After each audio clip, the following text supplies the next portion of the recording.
The purpose of this speech is to introduce myself to the class and to discuss my military career and accomplishments.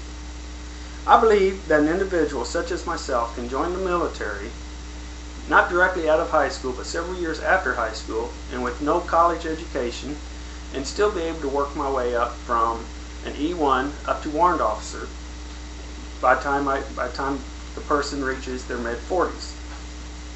A few things I plan to discuss are my accomplishments over the past 23 years and a few of the MOSs that I have held, or occupations. My name is Randy Groening. I'm from Jefferson City, Missouri, where I was born and raised and lived my whole life.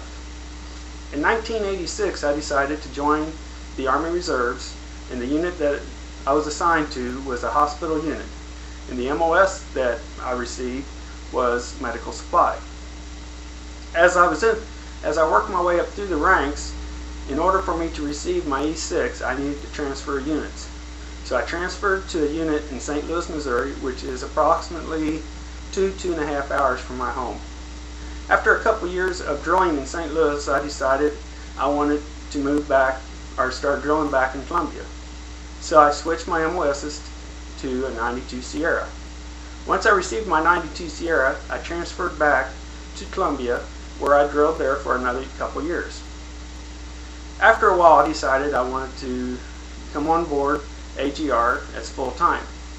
But in order to do that, I needed to switch from the Army Reserves to the National Guard. Now, once I came on board the National Guard, I was able to get a job in 2001 as a unit supply NCO with the 1221st, which is a transportation unit.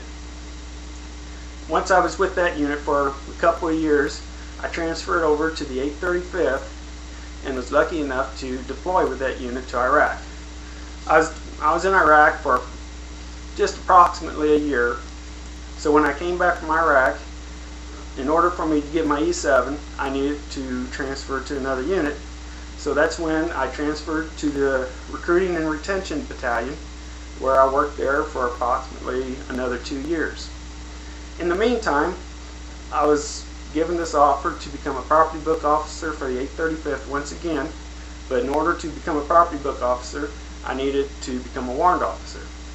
And since I've always wanted to be an officer anyway, this is really a great opportunity that fell in my lap. So what I did, I had to go to WOCS, which is Warrant Officer Basic, and WOBC, and I obtained the MOS of 920 Alpha. Now with the 920 Alpha, I actually became a property book officer in the Missouri National Guard. Now although I started the military career at a late age, I believe that with a lot of hard work, anybody can work their way up through the ranks and become a military officer in the National Guard.